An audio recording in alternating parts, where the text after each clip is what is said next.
Қайырлы күн оқушылар. Бүгінгі тақырыбымыз жаратылыстану 4-ші сынып.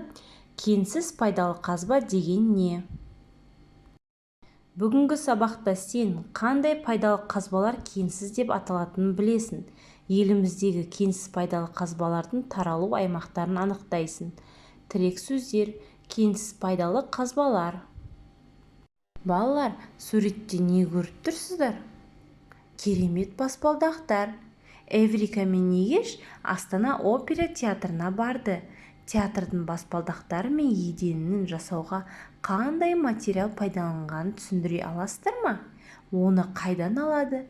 Осы материалдан тағы не жасайды? Баспалдақтар, балалар, мәрмәр мен граниттен жасалған. Осы мәрмәр мен гранит туралы, балалар, осы сабақта толығырақ танысатын боласыздар. Гранит, мәрмәр, әктас, фосфорит, құм, саз, ас тұзы кенсіз пайдалы қазбалар. Олардың құрамында металл болмайды. Бұл пайдалы қазбаларды табиғи түрінде немесе өндіріс пен құрылыста шикізат ретінде пайдаланады. Мысалы, гранит өте қатты тау жынысы болғандықтан құрылыста көп қолданылады. Олар бүлінбейді, мүжілмейді. Әктастан алынатын әкпен үй қабырғасын, ағаштың діңін әктейді. Фосфоритті ұнтақтап, фосфор тыңайтқышын өндіреді.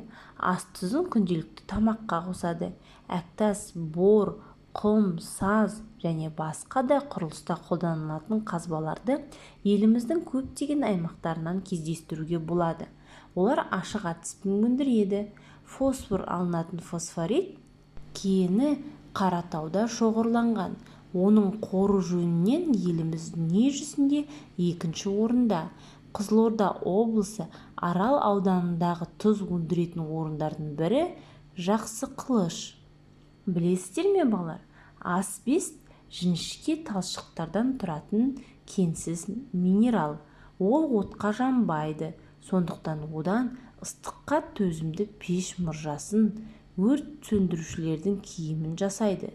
Зауыт жұмысшыларының қолғабына, сырт киіміне асбест талшығын қосады. Балалар, тұз қалай пайда болатынын білесіздер ме?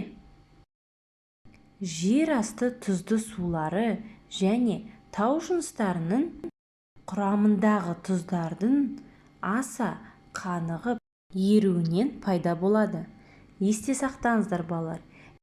Кенсіз пайдалы қазбалардың көбі шөгінді жыныстарға жатады. Олар жер бетінен жақын орналасады.